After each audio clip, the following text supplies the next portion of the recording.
A virgin Amish man waited for his mail-order bride, but when an obese teen arrived, the town gasped in shock. Dust swirled down the street as the church bell tolled. He thought he was meeting a gentle wife sent by God, but instead, he found a trembling girl no one wanted, pushed west by a father who saw her as nothing but property. Whispers cut through the depot crowd. Snickers turned into jeers. And in that moment, he faced a choice: turn her away, or claim her before every watching eye. But the girl carried a secret no one in town dared to speak, a father riding with hired guns, ready to drag her back and sell her into ruin. The carpenter's hands built homes and barns, but could they protect her soul? Could mercy stand against bullets, gossip, and shame? When a man of faith meets a girl the world rejects, will he find the courage to fight for love or lose everything in the fire? Tell me in the comments where you're watching from right now, and if this story speaks to you. Make sure you hit subscribe so you don't miss the next one. Late afternoon sun cast long shadows across the train depot as Jakob Lapp stood motionless, his plain straw hat offering little relief from the persistent heat. Sweat trickled down his neck, dampening the collar of his simple black shirt. His weathered fingers gripped his leather-bound Bible tighter as the train's whistle pierced the autumn air, announcing its arrival with a cloud of steam and iron wheel. Screech! Jakob's heart thundered in his chest.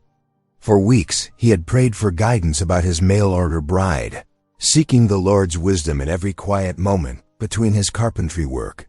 The letters they had exchanged painted a picture of a mature woman who understood the Amish way of life. But as passengers began stepping down onto the wooden platform, his careful plans crumbled like dry earth. A young girl in a faded calico dress made her way down the train steps, her movements hesitant and unsure.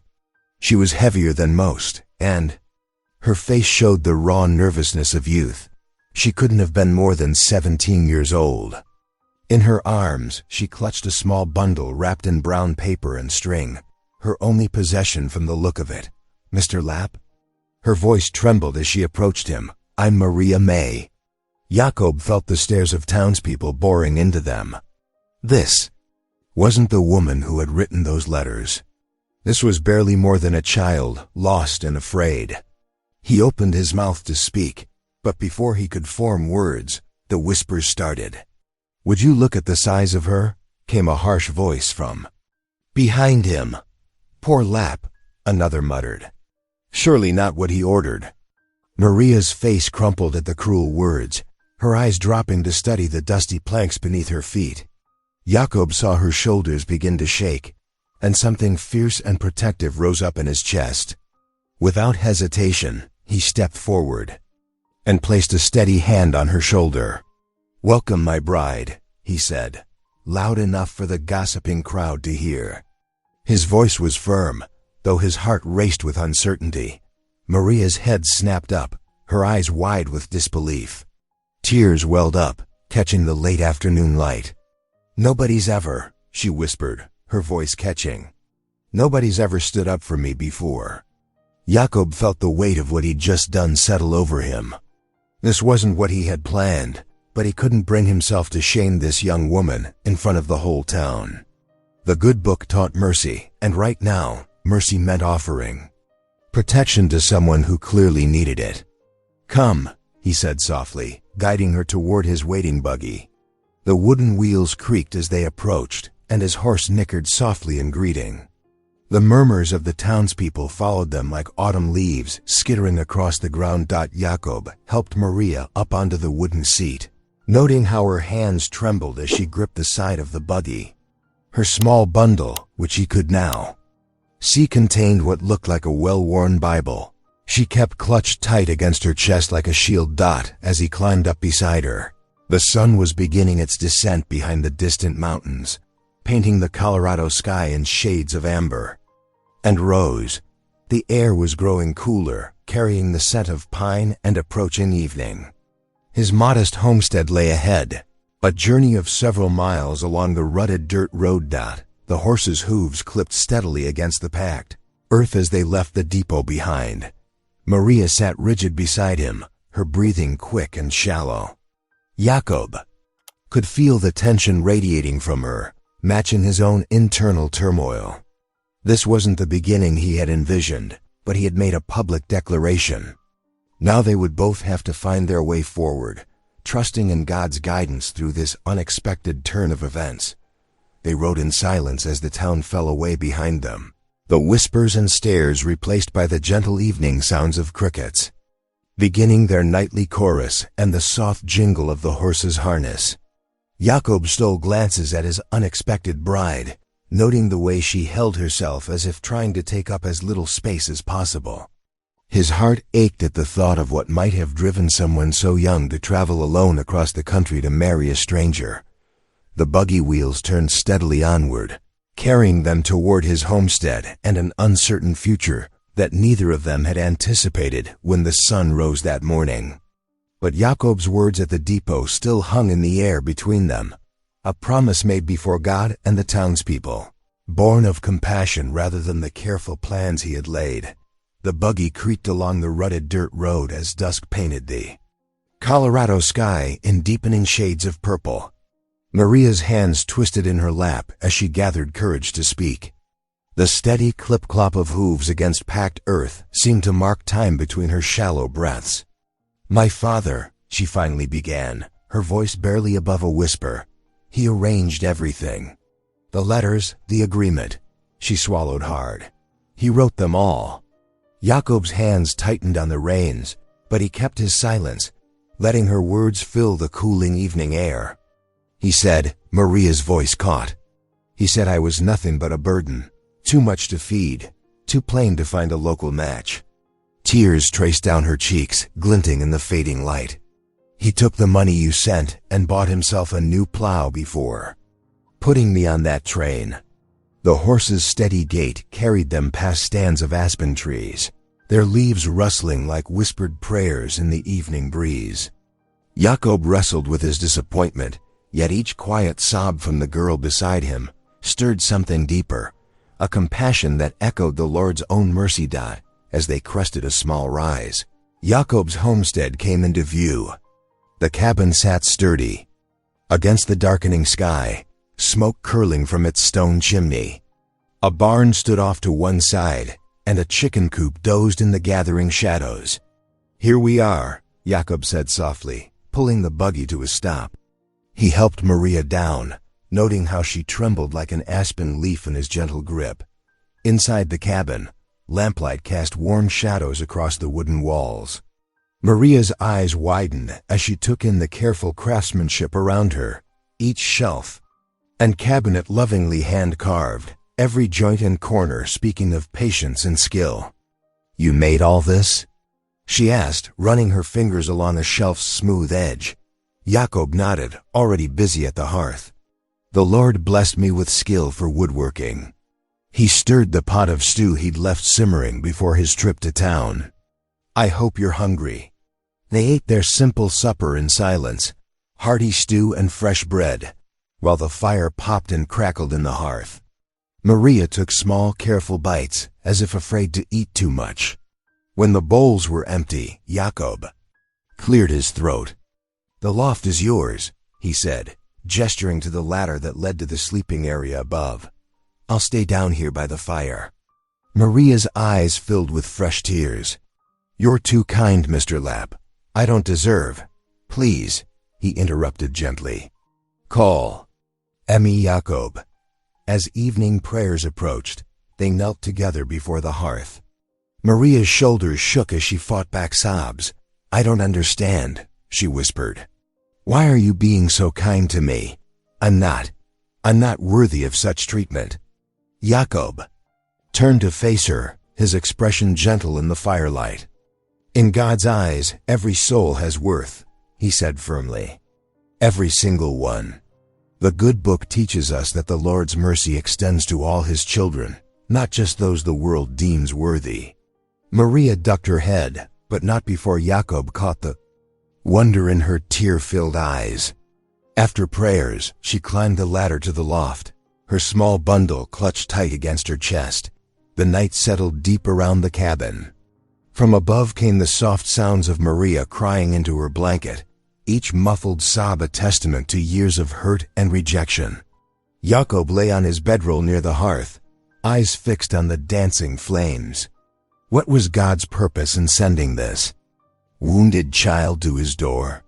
He had prayed for a wife, for partnership in building a godly home. Instead, the Lord had sent him someone in desperate need of protection and healing. The fire burned low as Jakob's thoughts turned to tomorrow. There would be talk in town, he knew. Questions about the young girl who had arrived instead of his intended bride. But hadn't the good book taught that true faith showed itself in works of mercy? As the last embers pulsed orange in the darkness, Jakob found himself praying, not for answers, but for guidance. For wisdom to know how best to help this wounded soul the Lord had placed in his care. When the roosters announced the arrival of dawn, Jakob was already awake. He stirred the banked coals, adding kindling until fresh flames licked upward. The familiar rhythm of morning chores beckoned, animals to feed, water to draw, eggs to gather. Through the small window, the first rays of sunlight painted the eastern sky in shades of promise, while overhead, the soft sounds of Maria's breathing spoke of peaceful sleep at last. The morning sun cast long shadows across Jakob's yard as his axe bit steadily into chunks of pine. Sweat dampened his shirt despite the autumn chill. The rhythmic thunk of splitting wood filled the crisp air. The cabin door creaked open. Maria stood hesitantly on the threshold, her shawl pulled tight against the morning cold. She watched him work for a moment before gathering her courage. Could I help with the chores? Her voice was soft but determined. Jakob paused, axe resting on the chopping block. Yeah, there's always work to be done. He gestured toward the chicken coop. The hens need feeding, if you're willing. Maria nodded eagerly and headed for the feed bucket. Her hands trembled as she scooped the grain, spilling some on the ground. The chickens fluttered around her feet, pecking eagerly. She jumped at their sudden movement but steadied herself, continuing to scatter feed with careful determination. Jakob watched from the corner of his eye as he stacked wood. Her movements were uncertain, but she didn't give up. When she finished with the chickens, he led her to the barn. The goats need fresh hay, he explained, showing her how to fill their mangers. And here's where we store the milk pails for morning milking. Maria listened intently, her face serious with concentration. Though her movements were clumsy, her eagerness to learn touched something in Jakob's heart. Here was someone who truly wanted to help, to belong. As the sun climbed higher, they settled at the rough-hewn table for the midday meal. Maria had managed to bake a fresh loaf of bread, though it was slightly burned on one side. She watched anxiously as Jakob took a bite. It's good, he said honestly. The burnt crust couldn't hide the bread's wholesome flavor. A smile started to bloom on Maria's face, but it vanished at the sound of approaching hoofbeats. Jakob rose quickly, moving to the window. A rider was coming fast up the road. It was Thomas Weber, their nearest neighbor. His horse was lathered, suggesting he'd ridden hard. Jakob stepped outside to meet him, Maria hovering uncertainly in the doorway. Jakob, Thomas called, reining his horse to a stop. Thought you should know. There's a man in Red Rock asking about your place. Says he's looking for his daughter. Thomas glanced at Maria, his expression grave. Been bragging in the saloon about taking her back, making some deal with the owner. Maria made a small, frightened sound. All color had drained from her face. What deal? Jakob asked, though dread was already settling in his chest. Maria's voice shook. He promised Mr. Carlton he could have me. For the saloon. Her words came out in a rush now. That's why I ran. Why I answered your letter instead. I couldn't bear. Jakob's hands clenched into fists. The very thought of someone treating a child of God like common property made his blood run cold. Thank you for the warning, Thomas, he said firmly. The girl stays here, under my protection. After Thomas rode away, Jacob found Maria trembling by the hearth. "He won't take you," Jacob assured her, his voice gentle but firm. "You're safe." "Here." Maria looked up at him, her eyes brimming with tears. "No one," she whispered, "no one has ever said I was worth protecting before." "Then they were wrong," Jacob replied simply. "You have worth beyond measure in God's eyes, and in mine." The rest of the day passed quietly, though Jacob noticed how Maria kept glancing nervously toward the window. As evening settled in, they sat in the warm glow of the lamp, reading from Scripture. The familiar words seemed to calm Maria's fears. Though worry still creased her brow. After evening prayers, Jacob heard Maria climb the ladder to the loft. He waited a while, listening to the settling sounds of the house, before rising to check on her. Standing on the ladder's upper rungs, he could just see into the loft. Maria lay curled on her side, already deep in sleep. Her shawl was clutched tight against her chest like a child's comfort blanket. In sleep, her face had lost its worried look, appearing younger and more vulnerable than ever. Jacob stood there silently, watching her peaceful breathing. A fierce protectiveness welled up inside him. This girl, this brave, wounded soul, had been placed in his care. Whatever her father might try, Jacob would not let any harm come to her. God had brought her to his door, and he would guard her as if she were his own flesh and blood. The next morning dawned clear, but chilly. Jacob hitched the horse to the wagon while Maria wrapped her thin shawl tighter around her shoulders. They needed supplies from town, though Jacob knew the visit would stir talk. The wooden wheels creaked as they rolled down the rutted road toward Miller's Creek. The streets were already bustling when they arrived. Women in their Sunday best hurried between shops, and men gathered outside the general store. As Jacob helped Maria down from the wagon, he noticed the sudden hush that fell over nearby conversations. Two women standing near the millinery shop whispered behind their handkerchiefs, their eyes fixed on Maria. "Hardly what anyone expected for Jacob Lapp," one murmured, loud enough to carry. "And so young." Jacob placed a protective hand on Maria's shoulder, steering her toward the general store. The bell above the door tinkled as they entered, but Mr. Peterson, usually quick with a greeting, barely looked up from his ledger. "We need flour and sugar," Jacob said firmly, setting his list on the counter. "And thread, if you have any." Mr. Peterson's eyes flicked to Maria, then away. "Flour's gone up," he said shortly. "Not sure I can." "We will pay what is fair," Jacob interrupted, his quiet voice carrying authority. "This is my wife, Mr. Peterson. In the eyes of God and man, she deserves the same courtesy you show any customer." The storekeeper's face reddened, but he nodded stiffly and began gathering their items. Maria stood straighter, though her cheeks burned pink at Jacob's words. As they loaded supplies into their wagon, Maria's hands trembled slightly, but she insisted on carrying a heavy sack of flour herself. "Thank you," she whispered when they were alone. "For speaking up like that." Jacob nodded, his expression gentle. "It is only right." Their next stop was the blacksmith shop, where Jacob needed horseshoes. While Maria waited with the wagon, he spoke with Tom Miller, the smith.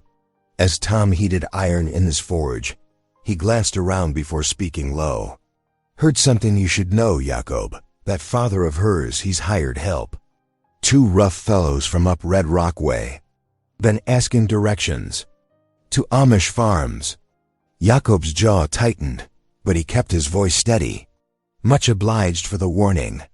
The wind picked up on their drive home, carrying the bite of coming winter. Jacob noticed Maria shivering beneath her thin shawl, her face pale with cold. Without a word, he shrugged off his heavy wool coat and draped it over her shoulders. Maria looked up, startled by the gesture. "But won't you be cold?" "I am used to it," Jacob replied simply. She pulled the coat closer, breathing in the scent of wool and wood smoke. Though she'd endured countless stares and whispers in town, her eyes now held a quiet dignity. Jacob found himself admiring her strength, how she faced each slight with grace, never complaining. The sun was setting when they reached home. While Jacob tended to the horse, Maria hurried inside to start supper. The kitchen soon filled with the smell of baking biscuits. They were oddly shaped, some too flat and others nearly burned, but Maria had clearly tried her best.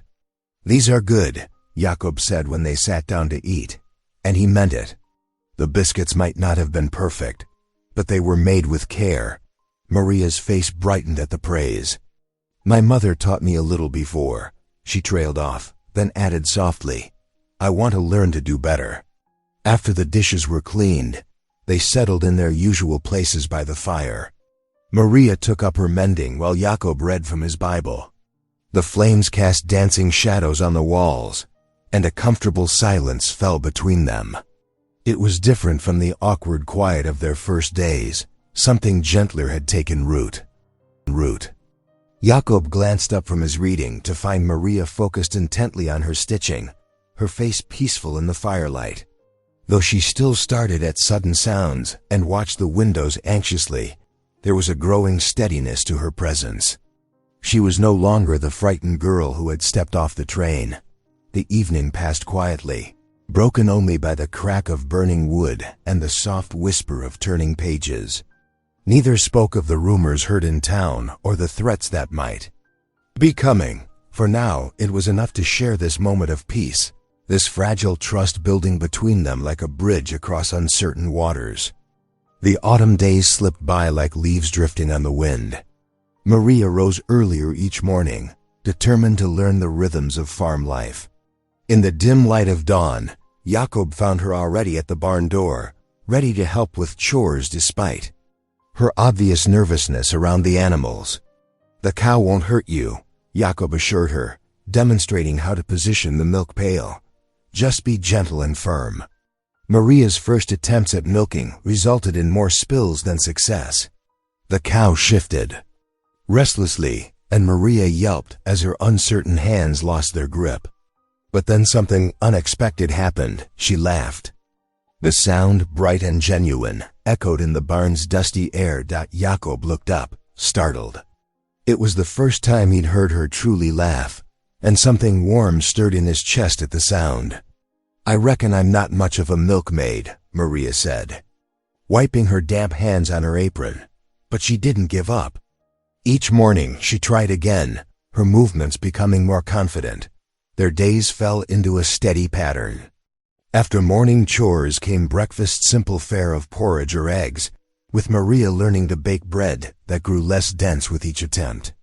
Jacob found himself watching her as she worked, noting how her face relaxed when she thought no one was looking.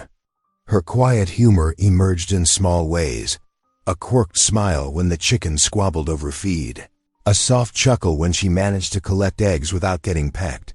Sunday arrived clear and cool. Maria dressed carefully in her best dress, though it was plain compared to the other women's traditional clothing. Jacob helped her into the buggy, sensing her anxiety as they drove toward the meeting house. Bishop Eli Yoder stood at the door, his stern face creasing deeper at the sight of them. His eyes lingered on Maria's unfamiliar ways, how she held her hands, the slight hesitation in her step. "Welcome," the bishop said, though his tone carried little warmth. "We trust you will observe our ways with proper respect." Maria ducked her head. "Yes, sir, thank you." Inside, the wooden benches were hard and unforgiving. As the service began, Jacob felt the weight of tradition pressing down like a heavy mantle. The Ordnung, their community's strict rules, demanded complete obedience. Every hymn, every prayer, every gesture was prescribed by generations of practice. Maria sat perfectly still beside him, trying to follow along, but her movements were clearly unpracticed. Women in traditional dress whispered behind raised hands. Men cast sideways glances that spoke of judgment. After the service, Elder Samuel Miller drew Jacob aside, his voice low but firm. "Brother Lapp, we must speak of this situation. Taking in an outsider, one who knows nothing of our ways, it brings dishonor to the community." Jacob opened his mouth to respond, but movement caught his eye. Maria stood frozen nearby, her face pale as she overheard the elder's words. Before Jacob could reach her, she turned and hurried toward the buggy, her shoulders trembling. The ride home was silent save for the clip-clop of hooves and the creak of wheels. When they reached the cabin, Maria's composure finally broke. "I'm so sorry," she whispered, twisting her hands in her lap. "I never meant to cause trouble for you. Perhaps I should go." Jacob turned to her, his voice gentle but firm. "No, you will stay." "But your people, God calls us to show mercy," Jacob said. "I will not turn you away."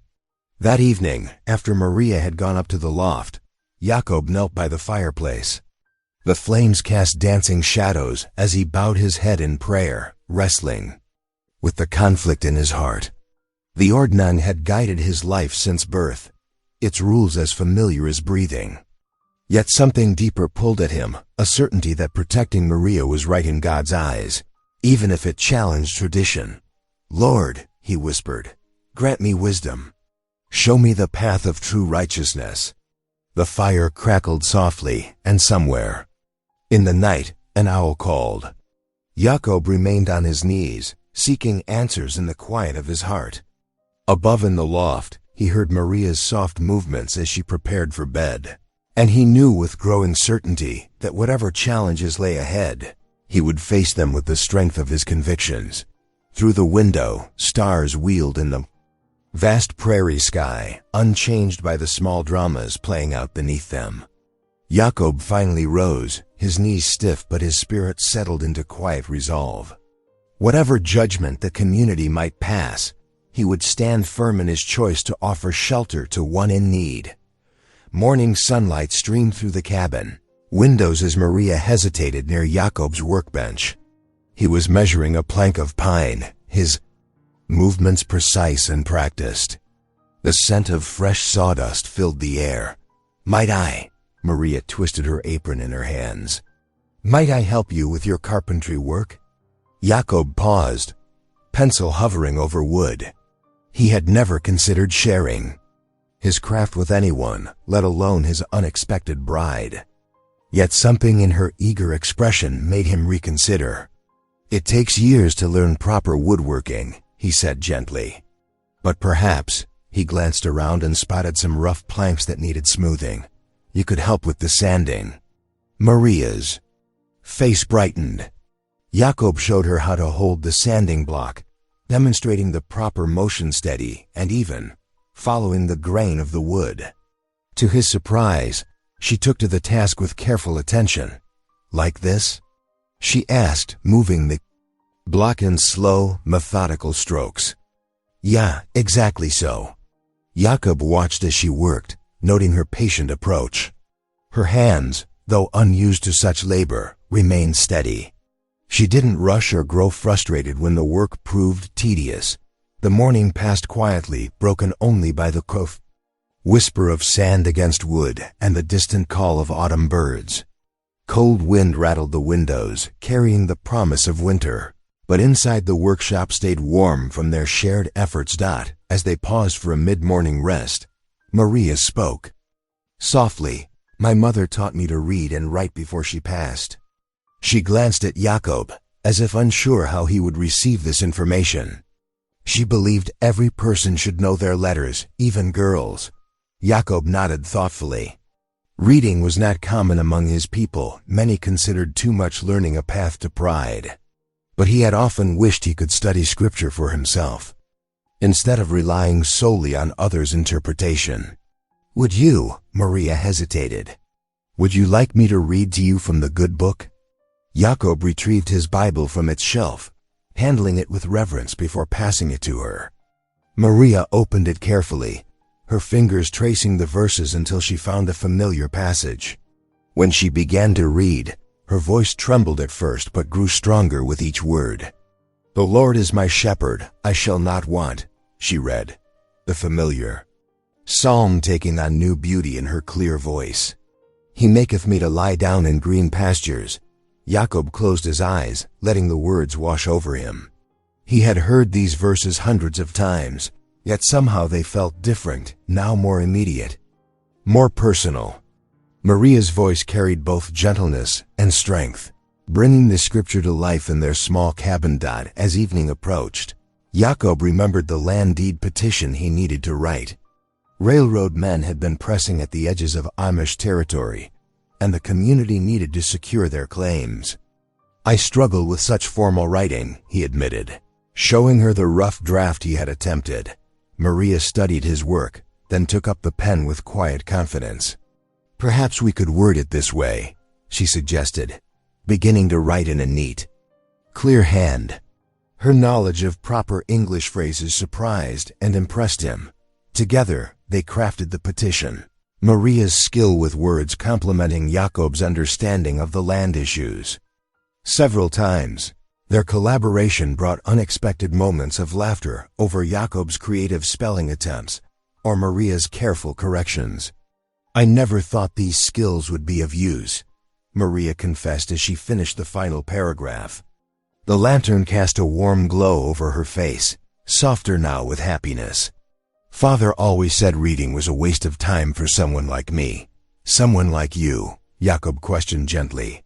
"Someone," Maria gestured vaguely at herself, her usual insecurity showing through. "Someone plain and ordinary." "You are neither plain nor ordinary," Jacob said firmly. "God gives each person different gifts. Your mother was wise to teach you." Maria's eyes glistened in the lamplight. "This is the first time I have felt," she searched for the right word, "useful, truly useful." Jacob watched as she carefully sealed the completed petition. Her hands, still dusty from sanding that morning, moved with quiet purpose. He thought about how God's plans often unfurled in unexpected ways. What had seemed at first a burden taking in this young woman, who arrived in place of his intended bride, was revealing itself as something else entirely. As the night deepened around their cabin, the wind singing in the eaves, Jacob realized that Maria brought more than just her presence to his home. She brought gifts he had never known. He needed patience in learning his craft, literacy to help with business matters, and a fresh way of seeing familiar scriptures. The days flowed together like a gentle stream, each one bringing Jacob and Maria closer through their shared work. The autumn air grew crisper, carrying the scent of pine and approaching winter as they settled into an easy rhythm. Jacob found himself watching Maria as she fed the chickens or helped him in the workshop, noting how her movements had grown more confident, her smile appearing more readily. One evening, as Jacob sat on the cabin's front step sharpening his tools, the rasp of stone against metal steady in the gathering dusk, Maria settled beside him. Her hands twisted in her lap, a gesture he had come to recognize as a sign of worry. "What troubles you?" Jacob asked softly, setting aside his work. Maria's voice quivered. "I keep thinking about Father." She pulled her shawl tighter around her shoulders. "Every time I hear horses on the road, my heart stops. He won't give up easily, Jacob. He never has." Jacob set down his whetstone and turned to face her. "You are safe here," he said firmly. "This is your home now, and I will protect you." "But what if?" Maria's words caught in her throat. "No harm will come to you while you are under my roof," Jacob assured her, though unease settled in his stomach like a heavy stone. He had heard more whispers in town about Maria's father and his hired men, none of them good. That night, the sky spread vast and clear above the homestead, stars pricking through the darkness like pinhole lanterns. Jacob had just banked the fire when Maria's frightened voice called from the loft. "Jacob, I hear horses." He grabbed his lantern and moved quickly to the window. The flame's glow caught something white fluttering near the barn, a piece of paper nailed to the door. His heart pounding, Jacob pulled on his boots and coat. "Stay inside," he told Maria, who had descended the loft ladder, her face pale in the dim light. The night air bit through his clothing as Jacob crossed the yard. He lifted the lantern, its light revealing crude words scratched across the paper. She comes with us by week's end, or you'll hang for stealing her." A sound like distant thunder made him turn. Orange flames licked up the back of the barn, spreading fast across the dry wood. Jakob ran for the water pump, but he knew with sinking certainty it was already too late. The fire roared through the structure, consuming hay and timber with terrifying speed. He worked through the night, fighting the blaze with bucket after bucket of water, but by dawn only smoking ruins remained. The morning light revealed the full extent of the destruction-blackened beams, melted tools, and the acrid smell of ash hanging heavy in the air. Maria stood in the cabin doorway, her face streaked with tears as she took in the devastating scene. "This is my fault," she whispered, her voice breaking. "All my fault. I should never have come here." Jakob crossed to her quickly, his clothes still smelling of smoke. "No," he said firmly, taking her trembling hands in his. "You are not to blame for evil acts done by others. But your barn, your tools, everything you've worked for." Fresh tears spilled down her cheeks. "Buildings can be rebuilt," Jakob said softly. "Tools can be replaced." He squeezed her hands gently. "This is your home now, Maria. Nothing they do will change that. I promise to protect you, and I mean to keep that promise, no matter the cost." Maria's eyes met his, filled with a mix of gratitude and fear. "Why would you do this for me?" "Risk so much, because it is right," Jakob answered simply. "Because you deserve to be safe, to be valued." The wind picked up, carrying the first bitter chill of winter. Jakob surveyed the smoldering ruins with determined eyes, mentally cataloging. What could be salvaged?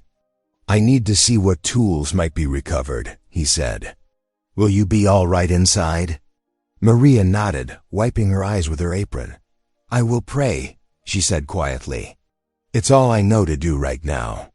Jakob watched her disappear into the cabin before turning back to the charred remains of his barn.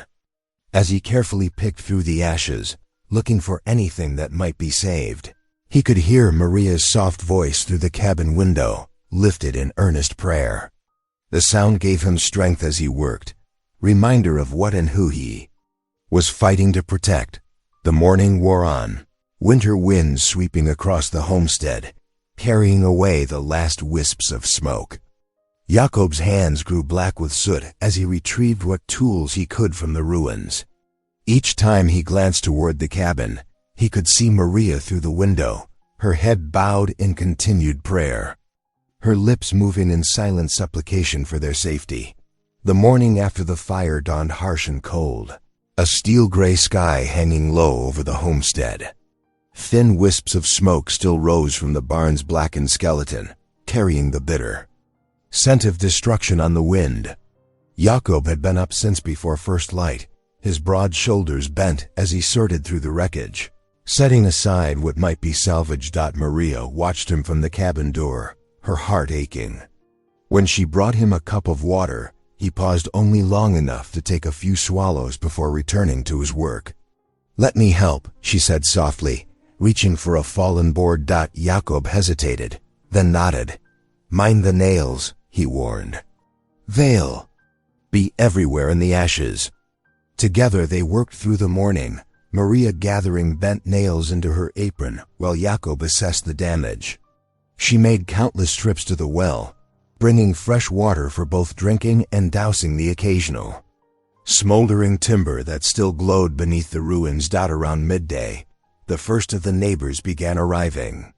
Sarah Yoder brought fresh bread and sympathy, while her husband Samuel offered to help clear debris. But others came too, their faces darker with judgment than concern. "Trouble follows some folks," Elder Miller said pointedly, his eyes fixed on Maria. "Perhaps this is the Lord's way of showing what happens when we stray from the Ordnung."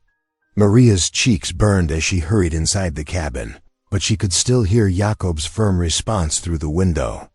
"She is my wife," he declared, his quiet voice carrying the weight of certainty. "And any trouble that comes to her comes to me by choice." More neighbors arrived throughout the afternoon. Some brought food or offered help, while others stood at a distance, whispering among themselves. Maria tried to make herself useful, serving coffee to those who worked and trying to ignore the sideways glances and murmured conversations that fell silent when she drew near as evening approached. She climbed the ladder to store some blankets. In the loft, through the floorboards, she heard heavy boots on the cabin steps and Jakob's voice speaking to someone outside. "You need to send her away, Jakob," a man urged. "Her father's got dangerous friends. This won't end well." "Then let it end with me," Jakob replied, his voice steel strong despite its softness. "I would die before I'd hand her over to those men." Maria pressed her hands to her mouth, stifling a sob. She huddled in the loft's shadows as the conversation continued below, each word of Jakob's loyalty cutting deeper into her heart. He spoke of protection and duty, of God's calling to shelter those in need. But all Maria could think of was the smoking ruin of his barn, the whispers of the neighbors, and now this threat to his very life. When she finally descended, Jakob had prepared a simple supper of bread and stew. They ate in silence, the weight of the day settling between them like a heavy blanket. After the meal, Jakob knelt by the hearth as he did each evening. "Lord," he prayed aloud, his voice carrying clearly in the quiet cabin, "guide our steps in this time of trouble. Show us the path of righteousness, and grant us the strength to walk it faithfully." Maria watched him through tear-blurred eyes, his dedication to prayer unchanged despite all that had happened. As he continued his devotions, she made her decision. She could not allow this good man to suffer further for her sake. That night, she lay awake in the loft, listening to Jakob's steady breathing below. She waited until the fire had died to barely glowing embers, and the first hint of pre-dawn gray touched the window. Moving with painful slowness, she crept down the ladder, each creak of wood making her freeze in fear of waking him. Jakob slept soundly, exhausted from the previous day's labor. In the dim light, Maria could see the soot still marking his strong hands, the worry lines etched deeper in his face. Her heart clenched at the sight of him, this man who had shown her more kindness in a few weeks than she had known in all her years before. She gathered her few belongings, the shawl her mother had made, her precious Bible, a change of clothes, wrapping them in a small bundle. On the table, she left a note written in her careful hand. "I cannot let you die for me. God bless you for your kindness."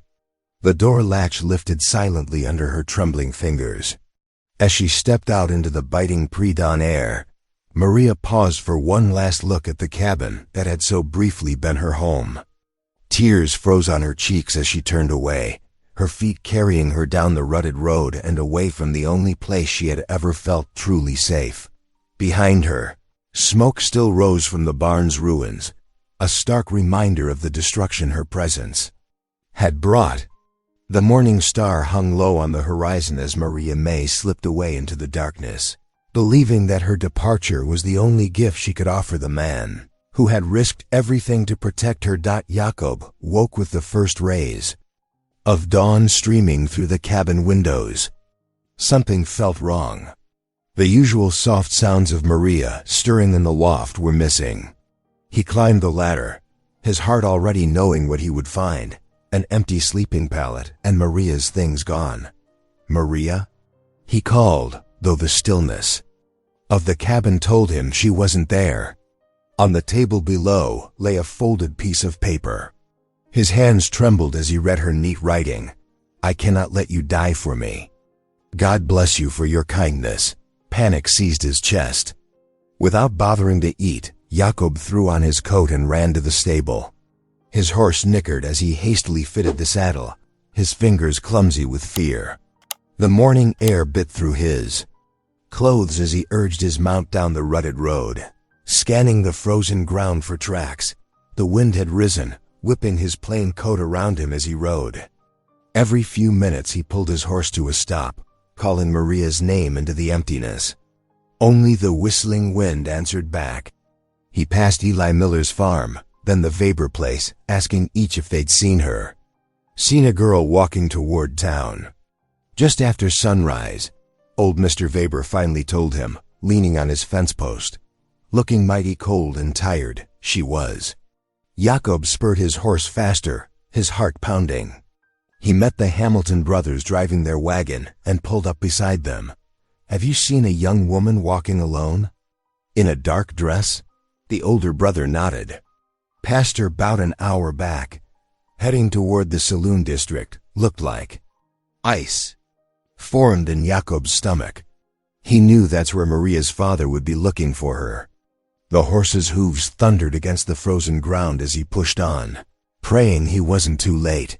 Meanwhile, Maria stumbled along the road, her feet aching and her thin dress no match for the bitter wind. She had walked for hours trying to put distance between herself and Jakob's homestead. Her legs trembled with exhaustion. The sound of approaching horses made her heart skip. Before she could hide, 3 riders surrounded her, her father and 2 rough-looking men she didn't know. Her father's face was twisted with rage as he dismounted. "Thought you could run away, did you?" He grabbed her arm roughly. "Get up here. Please."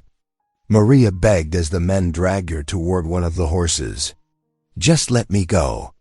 "That Amish fool won't come for you," her father sneered, forcing her onto his saddle. "He's too yellow to fight. You're going where you belong." They rode hard toward town, Maria bouncing painfully against the saddle horn. Tears froze on her cheeks as she thought of Jakob, praying he would understand why she had left. The sun was setting when they clattered into town, casting long shadows between the buildings. Her father yanked her down from the horse, his grip bruising as he dragged her toward the garish lights of the saloon. A crowd began to gather, drawn by the commotion. "Got my property back," her father announced loudly, pulling Maria forward like a prized animal. "And there's a buyer waiting." Maria struggled weakly, but hours of walking had left her drained. The saloon's lamp cast yellow light across the gathering faces, some concerned, others merely curious, none stepping forward to help. Then she heard it, the steady clip-clop of an approaching horse. The crowd parted, and there was Jakob, his usually gentle face set in lines of determination. He dismounted slowly, Bible clutched in one hand and a sturdy axe handle in the other. His eyes met Maria's, and she saw the conflict there, the peaceful man of God wrestling with the need to protect what was his. He stood straight and tall in his plain black coat, the lamplight catching the sweat on his brow despite the cold. "Let her go," Jakob said, his voice carrying clearly across the suddenly quiet street. The axe handle hung loose at his side, but his knuckles were white where they gripped it. Her father laughed harshly. "Or what? You'll pray at me. She's my daughter, and I'll do what I want with her." Jakob took a step forward, and Maria could see the struggle in his face, his Amish beliefs against violence warring with his desperate need to save her. The crowd pressed closer, eager to see what this quiet man would do.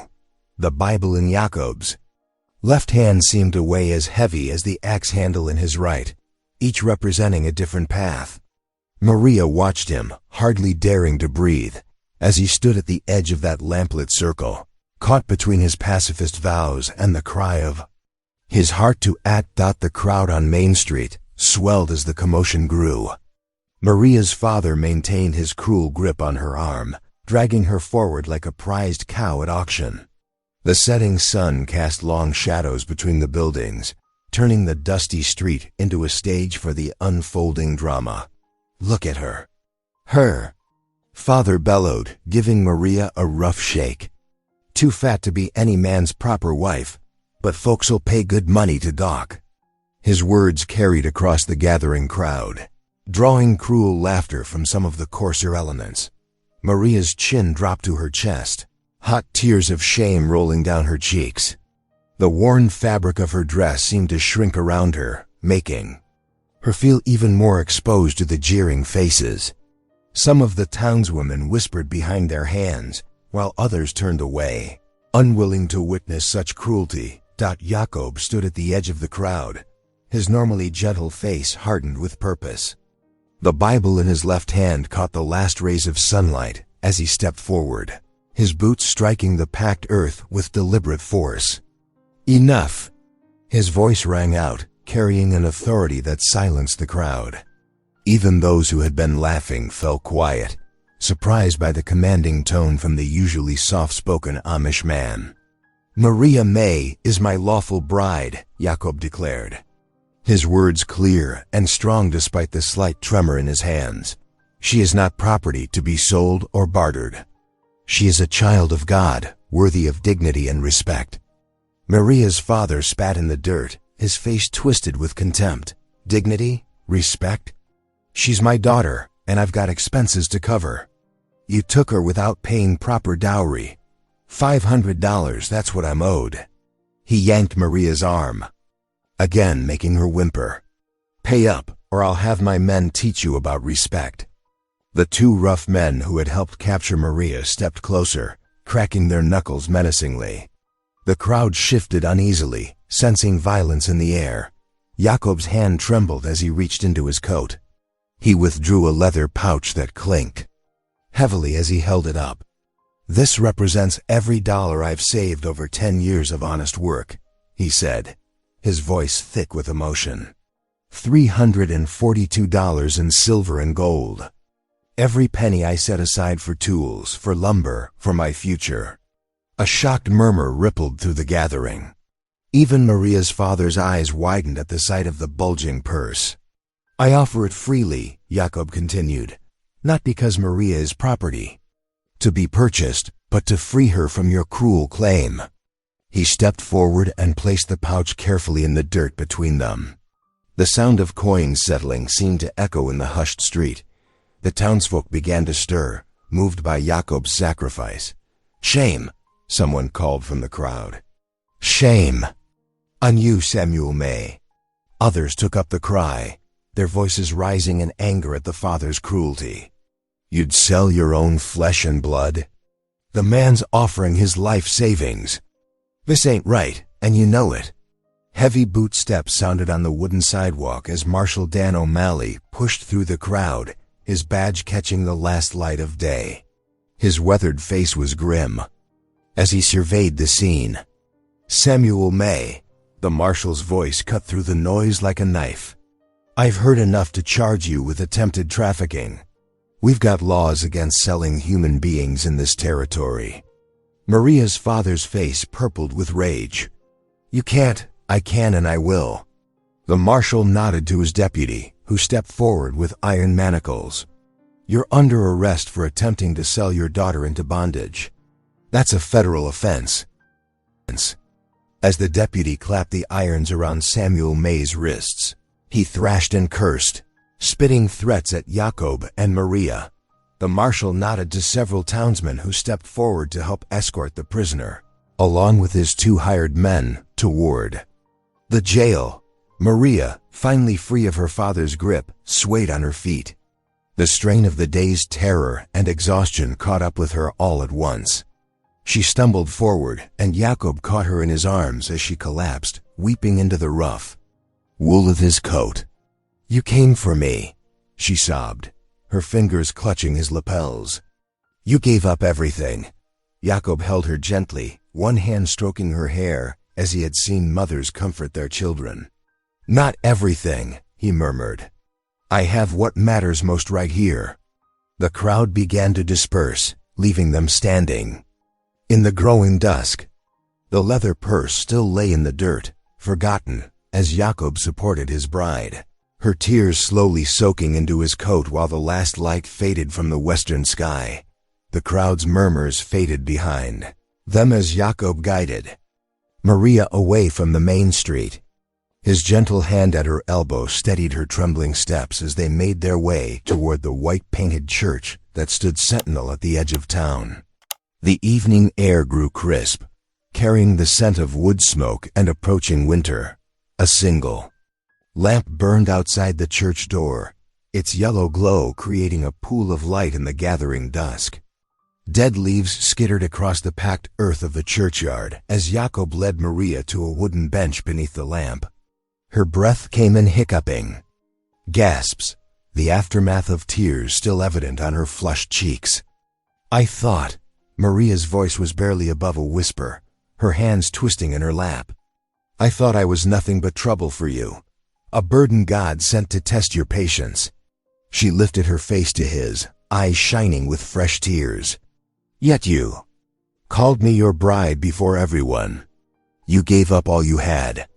The lamplight caught the planes of Jacob's face as he turned toward her. His usual stern expression had softened, showing the gentle heart that lay beneath his quiet exterior. I confess that when you first stepped off that train, I doubted God's wisdom, he said softly.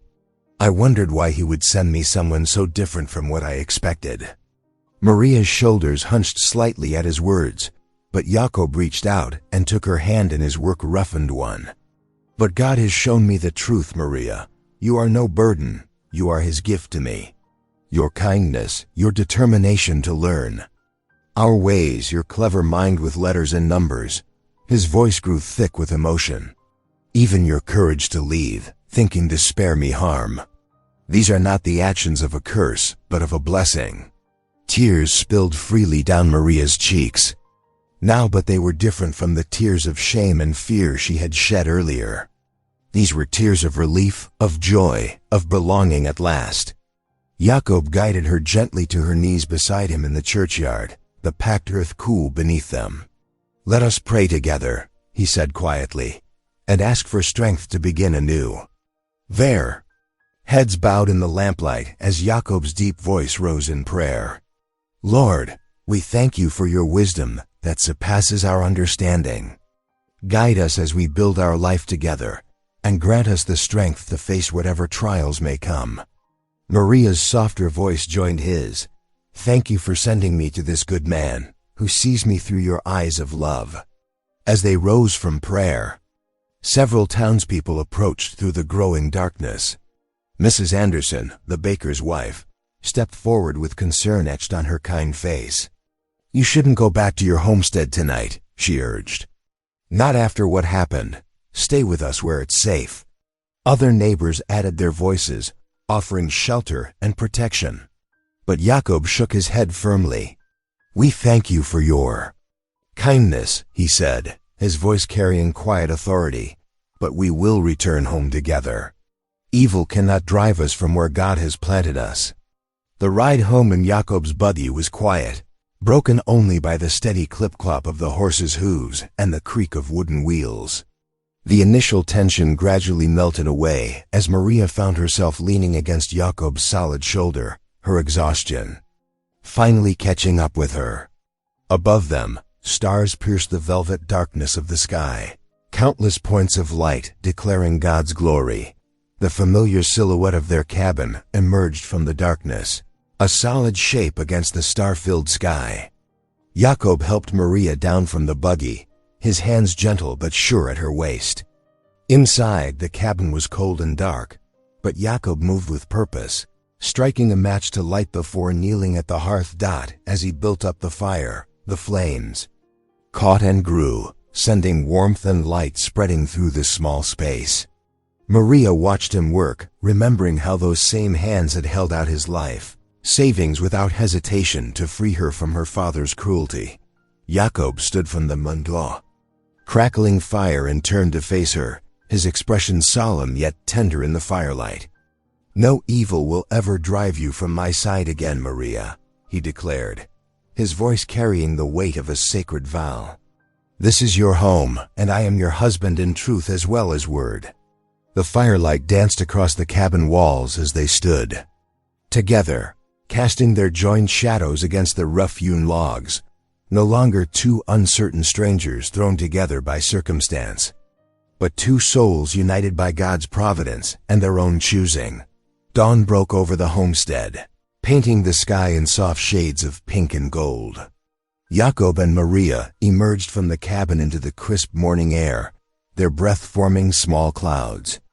In the cold, the charred remains of the barn stood as a stark reminder of recent troubles, but today would mark a new beginning. Jacob hefted his toolbox, while Maria carried a bucket of nails.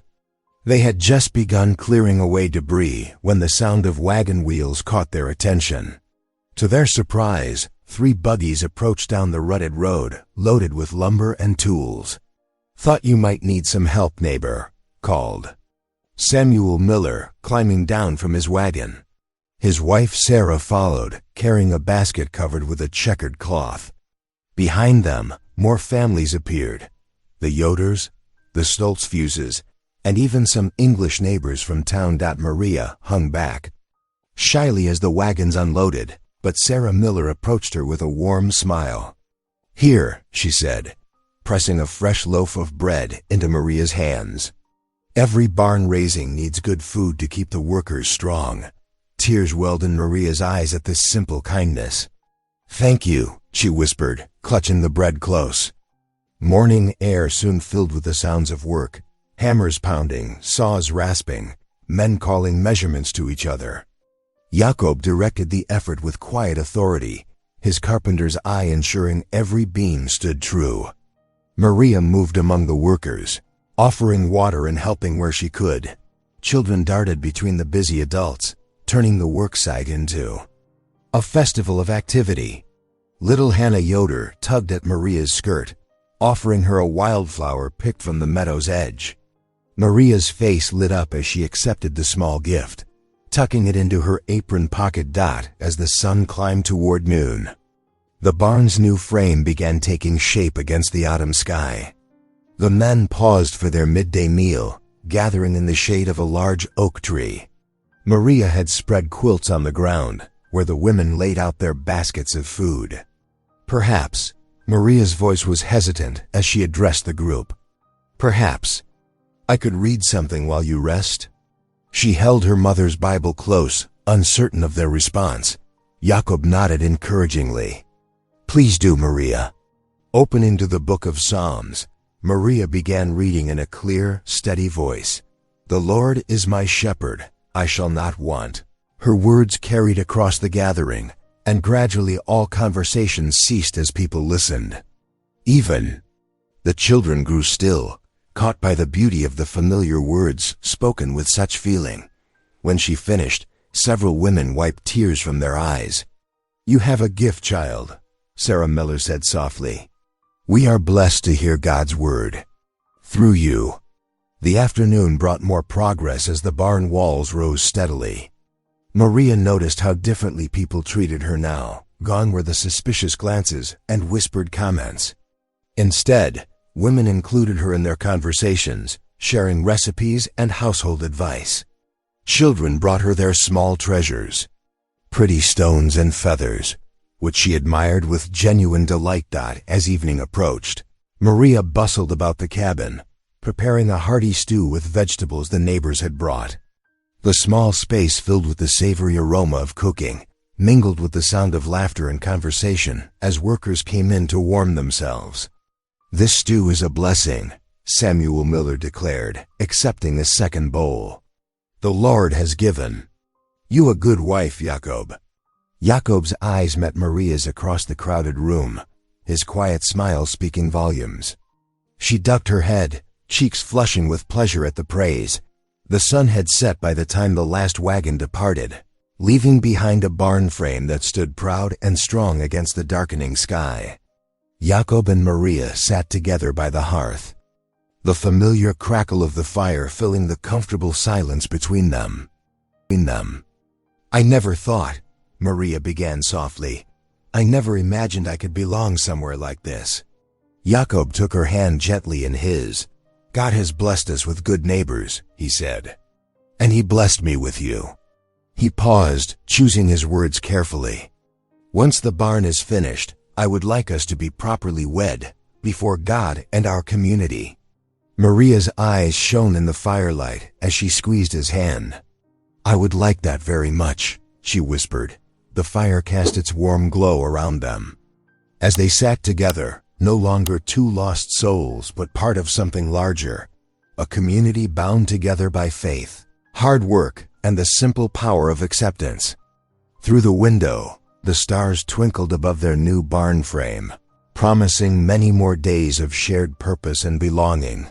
Snow drifted lazily past the cabin window as Sarah Miller and 3 other neighbor women gathered around Maria. pins held carefully between their lips. The simple white dress they were fitting hung loose in places, but their skilled hands worked quickly to make it perfect. "Hold still now," Sarah murmured, adjusting the fabric at Maria's waist. "You'll be the prettiest bride this meeting house has seen." Maria's eyes glistened. "I never thought I'd have a proper wedding dress," she whispered, touching the clean cotton reverently.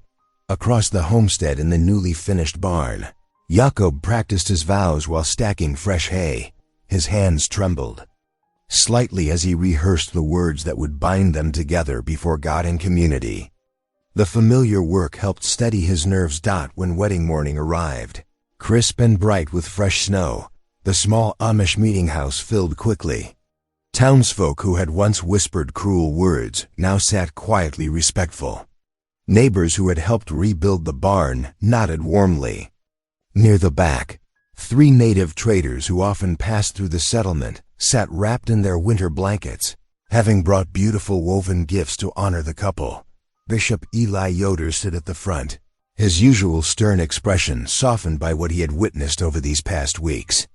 Jacob entered first, his black suit brushed clean, hat held respectfully in his hands. When Maria appeared in her simple white dress, a collective murmur of appreciation rose from the gathering. Maria's steps faltered slightly as she approached, overwhelmed by all the eyes upon her. But Jacob reached out, taking her hand firmly in his. His quiet strength steadied her, just as it had since that first day at the train station. "Friends," Bishop Yoder began, his voice carrying through the hushed room, "we gather to witness God's handiwork in joining these 2 souls." He paused, looking directly at Jacob. "Through faith and obedience, even in difficult times, this man has shown us that God's ways are higher than our own expectations." Maria's voice quivered as she spoke her vows, but her words rang clear with sincerity. Jacob's response came strong and sure, his hand never leaving hers as he pledged his life and love before their community. Soft singing filled the meeting house as they sealed their marriage with a modest kiss. Later, at their homestead, guests gathered for a simple feast. The cabin overflowed with warmth and good wishes as Maria, radiant despite her natural shyness, served bowls of hot stew and fresh bread to everyone. Women who had once turned away now embraced her as a sister. Men who had doubted Jacob's choice now clapped him on the shoulder in approval. "Welcome, wife," Jacob whispered when they had a quiet moment together. Maria's answering smile lit up her entire face as she took her place beside him. Finally home, snow lay thick across the Colorado Valley as December settled in, the rebuilt barn stood strong against winter storms, and warmth radiated from Jacob and Maria's cabin on Christmas Eve. Lamplight spilled golden through frosted windows as Maria stirred a large pot of stew on the cookstove. "More soup, Beth?" Maria smiled at the thin orphan girl who held up her bowl hopefully. The child nodded eagerly, and Maria filled it to the brim. Around their expanded table sat 3 widows from town and 5 children without homes, all gathered for the evening meal. Jacob watched from his place by the hearth, his heart full. Children's laughter mixed with the crackle of the fire as Maria moved among their guests, serving bread and comfort in equal measure. Her own joy seemed to fill the whole cabin, so different from the frightened girl who had stepped off the train months ago. "The Lord provides in ways we cannot imagine," he murmured, remembering his desperate prayers for a bride. Instead of just a wife, God had sent him a partner whose strength and tenderness daily amazed him. Through Maria, he had learned deeper courage and compassion than he'd known possible. After the meal, as their guests warmed themselves by the fire, Maria slipped her hand into Jacob's. "Who would have thought," she whispered, "that such a broken road could lead me home?" Her eyes shone with happy tears in the firelight. Jacob lifted her hand to his lips, kissing it gently. "With God," he said softly, "nothing is wasted. Even our hardest paths can lead to blessing." Together, they bowed their heads in quiet prayer, their hearts peaceful and full. Outside, snow continued to fall softly in the darkness, But inside their cabin, love and mercy had built a warmth no winter could touch. Thank you for being here. If something in this story stayed with you, I'd love to see you again. Subscribe, and tomorrow I'll bring you another story crafted with heart.